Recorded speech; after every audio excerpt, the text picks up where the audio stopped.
Estás a punto de escuchar Conectados, reflexiones, historias, entrevistas y tips que te ayudarán a conectar contigo y todo lo que te rodea. Sube el volumen, que vamos al lío. Hola, bienvenidos a un nuevo episodio de Conectados, el podcast donde cada mes nos enchufamos otra vez con todos vosotros contando historias que nos motivan, que nos emocionan y que nos hacen estar cada vez un poquito más cerca unos de otros. Recordaros también que nos podéis escuchar en iVoox, en Spotify o si preferís ver la entrevista en YouTube. Y nada, la entrevista de hoy es muy interesante porque vamos a hablar de la importancia del autocuidado para poder lograr nuestras metas. Ahí casi nada. Nos acompaña para tratar este tema tan importante y que nos afecta a todos Miriam Magallón, que es psicóloga experta en terapia Gestalt y que nos va a dar un montonazo de consejos. Bienvenida. Gracias. Bienvenida, Miriam, ¿cómo estás? Un placer tenerte aquí. Bien, encantada. Pues empezamos. Psicóloga especializada en terapia Gestalt, que ya el nombre simplemente como que nos deja un poco expectantes. ¿En qué consiste? Bueno, la palabreja es alemana. Tiene el inicio en la psicología alemana de hace muchos años. Es un tipo de terapia que está dentro de una rama de la psicología, que es la rama humanista, y es una terapia existencialista. Trata de trabajar con la persona de manera muy personalizada. Trabaja fundamentalmente con el aquí y el ahora, con lo que está pasando en cada momento.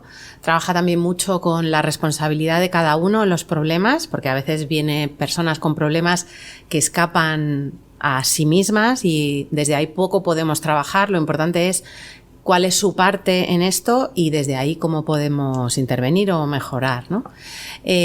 Para mí es una terapia muy creativa porque se construye un poco cada día, en cada encuentro con cada persona, o sea, no está muy encorsetada ni con unos métodos así muy estrictos.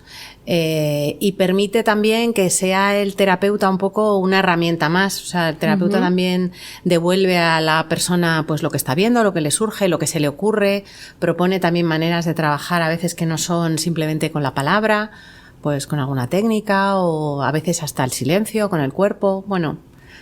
Para mí depende de la persona. Sí, depende de la persona, depende del momento y también depende de lo que al terapeuta en ese momento le inspire y se le ocurra, ¿no? Hay una reflexión que hay en tu web que me pareció muy bonita cuando la leí, que dices que especializarte en la terapia Gestalt ha supuesto para ti una revolución personal y un gran aprendizaje. ¿Fue un antes y un después? ¿Nos puedes contar un poco? Totalmente, un antes y un después totalmente. Yo estudié la carrera con la idea de especializarme en clínica, porque era lo que a mí me gustaba, la estudié en la Universidad Pontificia Comillas, y ya desde ahí nos habían hablado un poco de esta terapia, pero cuando terminamos nos tenemos que especializar. Yo en aquella época no tenía que hacer un máster sanitario como tienen que hacer ahora, pero sí especializarnos en alguna, ¿no? Y entonces hice una formación de 3 años. Y cuando digo que fue una revolución es porque porque es un tipo de terapia muy experiencial. Entonces lo que haces es pasar tú por absolutamente todo. Lo cual es una revolución grande. Sí. Y un reto muy gordo para ti también. Sí, un reto muy gordo. O sea, es como poner un poco toda la casa patas arriba para volver luego a construirla y para que tú luego estés más o menos colocadito, aunque te puedan descolocar cosas de la vida, ¿no? Pero que tú hayas pasado por ahí y que hayas vivido también la experiencia de estar descolocado y de volver otra vez, pues para poder ayudar mejor a la gente. ¿Y qué se siente cuando estás descolocado y te vuelves a colocar? Bueno, o sea, las veces que te descolocas es pues con dinámicas, con mucho trabajo en grupo, que era lo que se hacía, o sea, había muy poquita teoría. Allí ibas y vomitabas todo lo que había y también un poco lo que surgía dentro del grupo, ¿no? Entonces hay todo tipo de emociones, hay muchas veces sensación de desconcierto, de estar muy perdida, de ser muy vulnerable, pues por lo que al final luego pasa el resto de la gente también por terapia, con lo cual lo entiendes muy bien, ¿no? Y toda la parte de vivir en el presente, porque además es algo que ahora se habla mucho de ello, porque trabajo, estrés, rapidez continua, pasamos de puntillas por todo lo que nos pasa y se está siempre hablando de vivir el presente. ¿De qué manera esta terapia te puede ayudar en este sentido? Es verdad que está muy de moda, o sea, lo de aquí y ahora, yo ahora lo veo en todos los sitios, totalmente. Pero en realidad esto ya era de 1960, o sea, no lo hemos inventado, ¿no? Pero es una manera de estar en el presente muy diferente. Yo creo que se está utilizando mucho como, bueno, tú vives, sé feliz, no te comas la cabeza, tú disfruta, déjate llevar, ¿no? El aquí y ahora gestáltico es mucho más, vive con conciencia en este momento. Y a lo mejor en este momento es eso, pasarlo bien y soltarte, pero como tener una conciencia mucho más profunda de ti mismo, ser mucho más consciente de cómo estás en este momento, de qué te pasa, qué necesitas. Entonces es una presencia, es un estar presente, que tiene mucha más enjundia de lo que parece, ¿no? Muy relacionado quizá también con la meditación, que ahora se utiliza mucho, ¿o es otra aproximación muy diferente? Tiene a veces cosas que toca. Sí, una de las personas que a mí más me ha marcado dentro de la terapia Gestalt es Claudio Naranjo y, bueno, murió hace unos años, pero él era un absoluto convencido de que la meditación es sanadora. Entonces tiene mucho que ver, claro, cuando tú estás meditando estás en el presente más absoluto, en este momento en el que estoy cogiendo aire o soltándolo, o si me está doliendo un poco una pierna o si viene un pensamiento, o sea, es el presente desnudo, ¿no? Sin nada. Tiene mucho que ver, sí. Total. En Brooklyn hacemos mucho hincapié de que la mente y el cuerpo están absolutamente conectados y viceversa. Entonces, si hablamos del autocuidado, ¿por dónde empezar? ¿Por la mente, por el cuerpo? ¿Se empieza a la vez?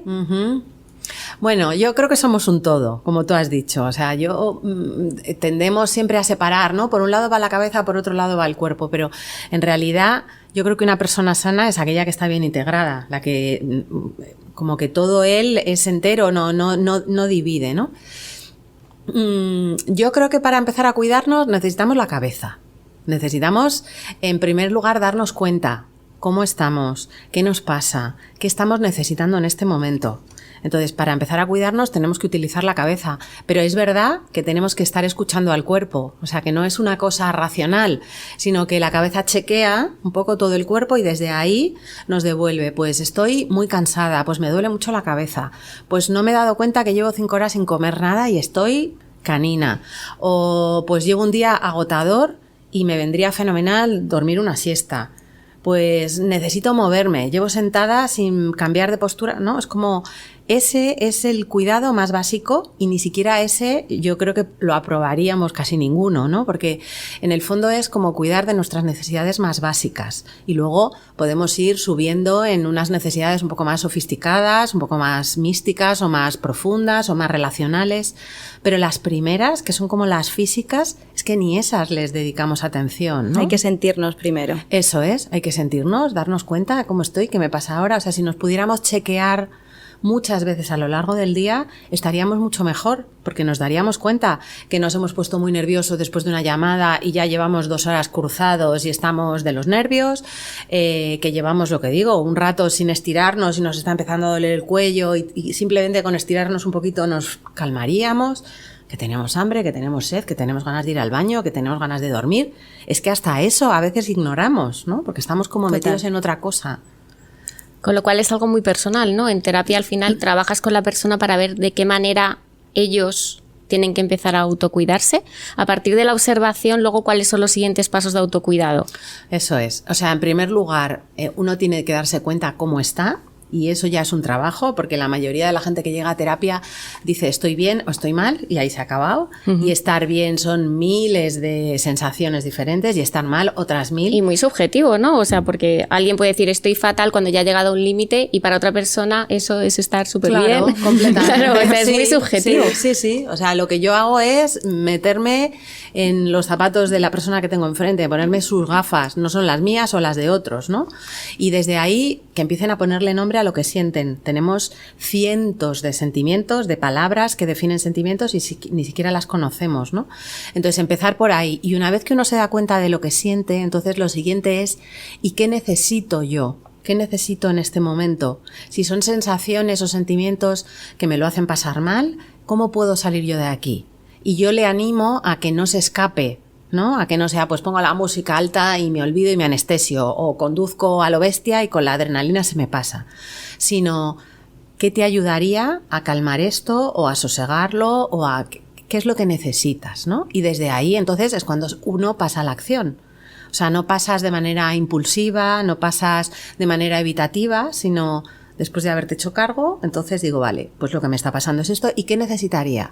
Pues a lo mejor necesito pedir un abrazo, a lo mejor necesito llamar a alguien, a lo mejor necesito meterme en el baño un rato y respirar, lavarme la cara o beberme un vaso de agua, ¿no? Al fin y al cabo, con los ejemplos que estás poniendo, son cosas sencillas, ¿no? Que a veces que nos complicamos mucho la vida de qué necesito, qué quiero, y al final a lo mejor es solo respirar un rato contigo mismo o dar un abrazo, que eso es bastante importante. Sí, es que el autocuidado no tiene por qué ser una cosa complicada, o sea, que lo ignoremos no significa que sea difícil, ¿no? O sea, el autocuidado tiene que ver con que uno se hace responsable de su bienestar. Y eso tampoco es algo que frecuentemos mucho. Generalmente lo que hacemos es echar la culpa a otros. Estoy fatal porque mi padre, mi madre, mi novio, mi jefe, ¿no? Entonces es como, ¿qué es lo que yo puedo hacer por mí? ¿Cómo me cuido yo? En lugar de esperar que sea otro el que me entienda, me comprenda, me dé cómo me cuido yo, ¿no? Y desde ahí hay cosas tan básicas como cuidar el sueño, el descanso, cuidar lo que como y cuando lo como, cuidar mis tiempos de ocio y de disfrutar y de tener aficiones y de relajarme, cuidar el ejercicio, ¿no? El moverme, el que mi cuerpo también esté contento, que no lo tenga siempre apresado en una silla. Todo eso es autocuidado. Y si nos hiciéramos cargo de esas cosas que parecen tan sencillas, es que estaríamos mucho más sanos. Totalmente. Sí, por ejemplo, ahora hay un boom en redes sociales del autocuidado a través de masaje, de respiración, meditación.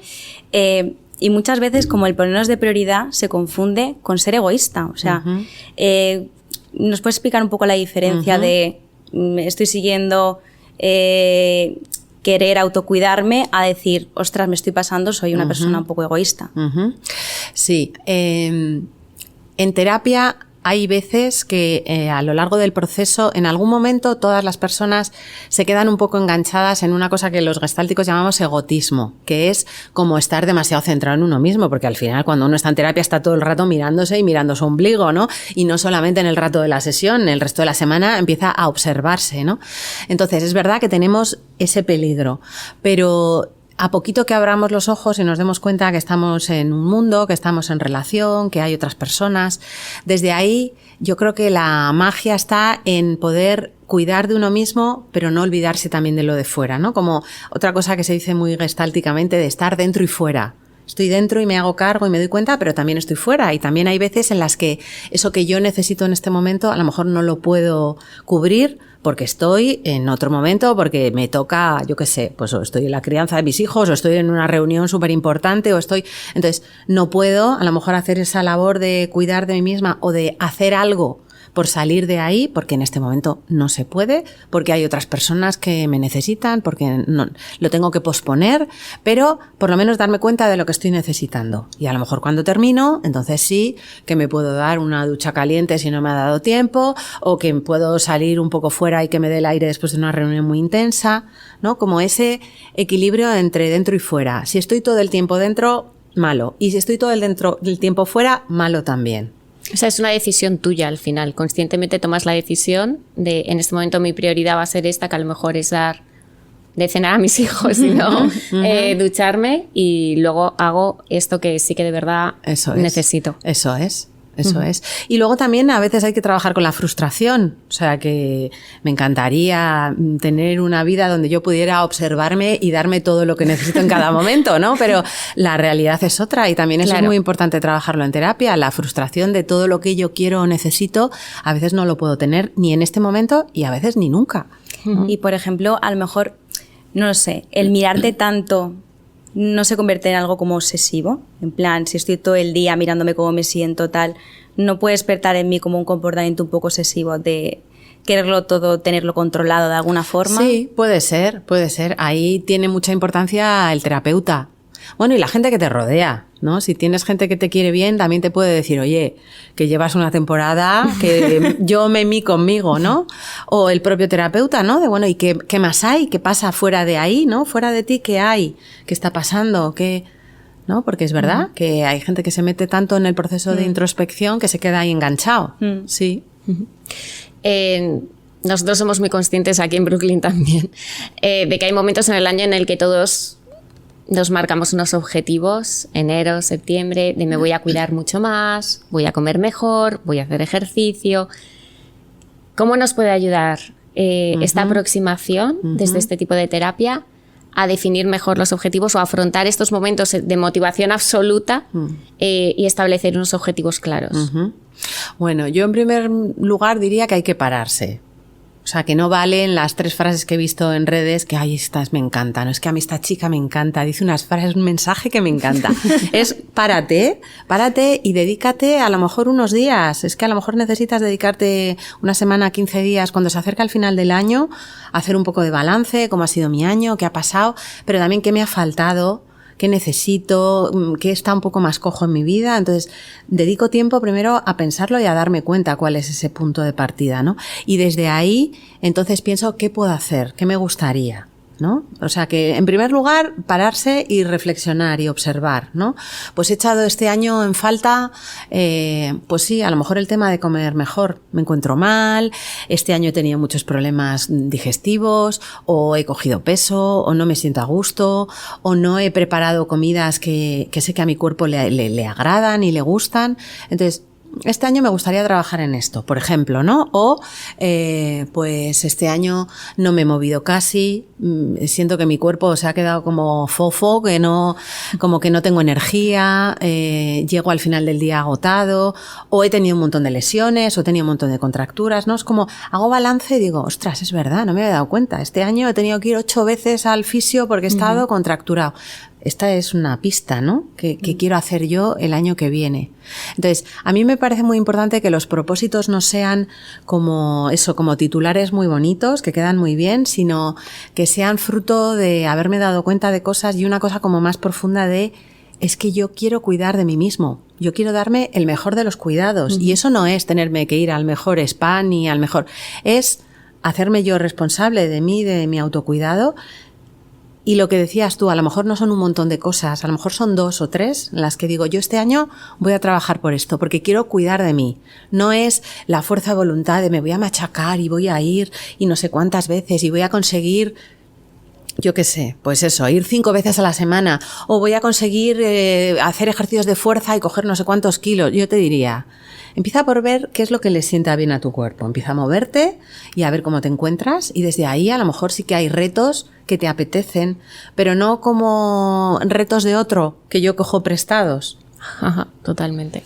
O sea, este ejemplo, este tip que nos has dado podría ser perfecto para poder tener una continuidad durante todo el año de ese nuevo propósito que nos hemos marcado. Claro, porque no es una cosa pequeña o una cosa que he cogido prestada y que a la primera de cambio me desanimo y lo dejo. Es que si yo llego a un compromiso conmigo misma de cuidarme mejor, a lo mejor es verdad que me he apuntado a un sitio que no encaja conmigo y con mi sistema, pero entonces buscaré otro, porque yo estoy comprometida conmigo, ¿no? Entonces es un motivo mucho más profundo. Ya no es una moda, ya no es... Es hacer tuyo el propósito. Eso es hacerlo tuyo. Es un motivo personal.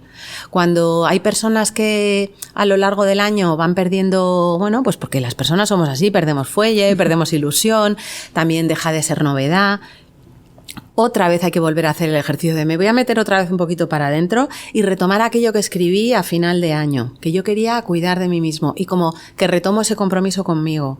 Cuanto más personal, más íntimo sea el motivo, más va a durar a lo largo del año, y yo diría que a lo largo de tu vida. Obviamente que puedes tener temporadas en las que hagas menos ejercicio o estés más estresado o comas peor, ¿no? Pero como que empieza a haber una línea continua y no estos continuos altibajos de cojo, abandono, vuelvo. También es una gestión de las expectativas, ¿no? Si yo me marco un objetivo que es cuidar más mi cuerpo, o si yo quiero correr 2 maratones, pues a lo mejor son objetivos muy diferentes. Uno parte de yo mismo y otro es como ya un objetivo muy concreto, sí, demasiado específico. Claro, ¿no? Y que se va a acabar, ¿no? Te vas a correr los 2 maratones y luego vas a estar un tiempo, pues a lo mejor sin volver a correr, pues porque has terminado muy machacado o porque no tienes en la vista otro, y entonces de repente dejas esa práctica. Esto, estamos hablando de otra cosa, sí, es como más sutil, más personal para cada uno, lo que os digo, como más continuo. A veces es menos llamativo, ¿no? Porque, hombre, pinta mucho más hacerte la foto, ¿no? Del maratón o de la media, ¿no? O poner la foto... Si es que llega la foto del maratón. Si es que llega. Oye, y además yo, de verdad, todo nuestro apoyo a la gente. Absolutamente, vamos, me parece admirable, ¿no? Pero hablamos de una cosa, eso, como más... Sí, yo diría más sutil, pero más continua. Y más realista también, porque es como... Yo voy a ir conmigo todo el tiempo, entonces puedo tener épocas en las que me sienta súper en forma, eso, corriendo muchísimo, pero luego también voy a tener otras épocas en las que físicamente no me encuentro igual y también quiero cuidar de mí desde ahí, en otro momento de la vida, en otra etapa, en otra edad. Por ejemplo, hay una técnica que incluso la estoy usando ahora, que se llama journaling. No sé si la conoces, que es en todas las mañanas o por todas las noches escribes en un papel pues cómo te has sentido hoy, en qué estás agradecido, bueno, momentos en el día en los que te has sentido bien, que te has sentido mal. Entonces, ¿qué piensas sobre este hábito? ¿Eso es una forma de mantenernos en el presente o de poder ver mejor con perspectiva cómo estamos viviendo y si queremos cambiar algo? Me parece fantástico, me parece una herramienta buenísima. Sí, es verdad. O sea, es una herramienta muy parecida a la de escribir en un diario o a la de recogerte al final del día y tener un ratito tú haciendo meditación o en la cama sobre un poco cómo ha ido el día. Entonces, me parece que es una manera fantástica de recoger, porque a veces vamos a toda velocidad y no, como que no lo procesamos, ¿no? Y yo creo que cuando uno lo revive, como que se asienta mucho más dentro de ti. Entonces, tanto lo negativo como lo positivo se hace mucho más consciente y desde ahí es mucho más fácil o que busques una manera de cambiarlo o que lo quieras repetir al día siguiente, porque qué bien me ha sentado el paseo que me he dado, ¿no? O qué mal me he sentido hoy después de estar 8 horas sin moverme ni un minuto. Entonces, todo lo que sea trabajar introspectivamente, fantástico, hay 20.000 maneras de hacerlo, ¿no? Hay gente que sale a caminar y va pensando, hay gente que hace cosas con las manos y en ese rato su cabeza está también dándole vueltas a otras cosas, gente que medita, gente que escribe, pinta. Todos son maneras de volver a contactar con uno mismo. Yo también tengo la sensación de que este tipo de técnicas te hacen ir como paso a paso, un poco disfrutando del camino. ¿Tienes tú también la sensación quizá de que ahora somos muy finalistas? De que es el triunfo, llegar a la meta, el objetivo al final del camino y que nos olvidamos un poco del proceso. Sí, completamente. Es que al final es que suena un poco atópico, pero no vivimos el presente. Estamos todo el rato viviendo en lo siguiente, ¿no? Porque es en lo siguiente donde lo tenemos que alcanzar y nos estamos perdiendo lo que está pasando a lo largo del tiempo, que al final es la vida. O sea, que se nos olvidan, nos perdemos toda la vida para llegar a ese hito. Y entonces al final del año decimos, tenemos 2 hitos, cuando conseguí no sé qué, y el resto se me ha escapado, porque ya no he puesto esa atención ni he disfrutado ese camino, ¿no? Claro, es que vivir como consciente en cada momento y cada día hace que tú exprimas mucho más cada uno de los días, no que tengas todo el rato la cabeza en lo siguiente. ¿Y ahora qué? ¿Y ahora lo siguiente? ¿Y dentro de un rato qué? ¿Y mañana qué? ¿Y la semana que viene? ¿Y en el fin de semana qué voy a hacer? Bueno, pues quédate en esto de ahora. Que esto es lo único real que hay. No sabemos qué es lo que va a pasar en el fin de semana. Total. Lo que tiene real es esto, en este momento en el que estoy hablando con vosotras. Esto. Lo otro no sabemos. Y hay que exprimirlo a tope. Es verdad. Y, por ejemplo, cuando no logramos lo que queremos y perdemos un poquito la ilusión, nos frustramos, el ser humano tiende a procrastinar. ¿Por qué crees que hacemos eso? Bueno, a mí me parece que la procrastinación es como de las peores cosas que nos hacemos a nosotros mismos. O sea, es una manera de... Hablábamos antes del autocuidado. Bueno, pues es una manera de cuidarnos mal, de maltratarnos. Porque casi siempre estamos procrastinando cosas que nos vendrían muy bien y que nos darían mucha salud psicológica, mental, emocional, física, de todo tipo, ¿no? Entonces, cuando estamos continuamente posponiendo cosas que realmente nos darían bienestar, nos estamos haciendo una faena a nosotros mismos. Es como no somos nuestros aliados, somos nuestros enemigos. Nos ponemos la zancadilla de manera más sutil, porque dices, no me estoy clavando un puñal, pero en realidad me estoy haciendo la faena, porque no estoy trabajando a favor de mí, a favor de mi bienestar o de mi equilibrio, sino que estoy posponiendo cosas y luego eso me hace estar muy desanimado, muy bajo de tono.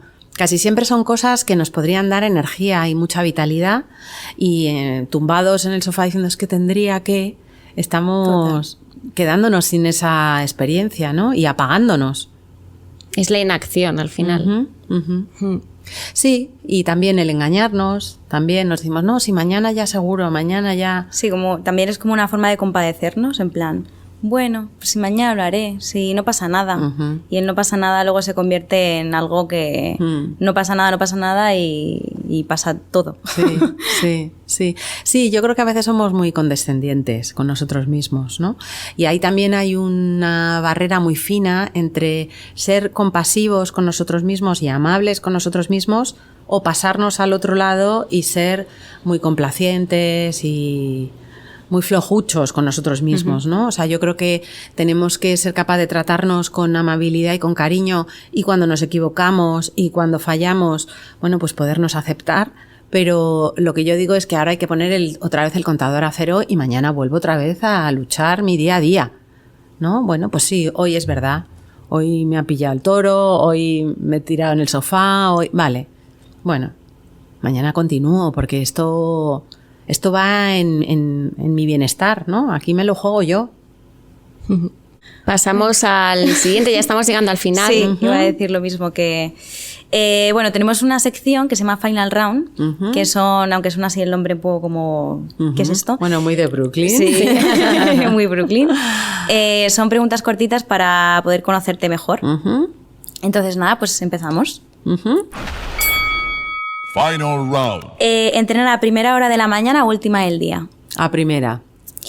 ¿Películas o series? Películas. ¿Café o té? Café.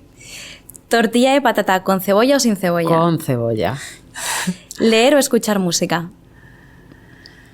Las dos cosas, pero más leer. ¿Cómo te gusta pasar tu tiempo libre?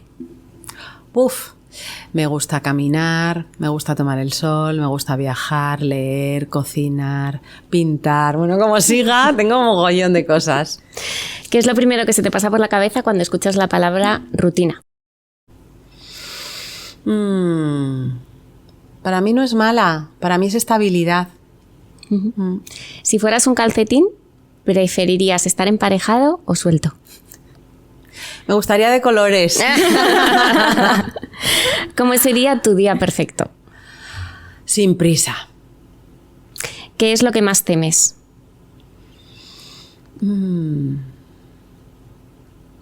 Lo que más temo. Estancarme. Navidades, ¿en casa o viajando? En casa. Pues nada, Miriam, hasta aquí la entrevista de hoy. Un placer tenerte aquí. Me ha encantado tener esta charlita contigo y bueno, seguro que a nuestros oyentes también, todos los consejos que nos has dicho para autocuidarnos y poder conseguir nuestras metas. Sí, ha sido un placer. Yo me guardo todas las ideas. Voy a hacer una paradita y a pensar bien cuáles son mis propósitos del año nuevo. Y, ¿por qué no esperar a enero? No creo que tenga que haber una fecha para hacerlo. No, claro que no. Y ha sido un placer tenerte aquí. Encantada. Un placer es mío. Y nada, gracias por estar un episodio más con nosotras. Si os ha gustado el episodio, darle a like, comentarnos y nos vemos en el próximo. Chao. Chao. Adiós. Y hasta aquí el episodio de Conectados. Si no quieres que te lo cuenten, suscríbete a nuestro podcast en iVoox y Spotify.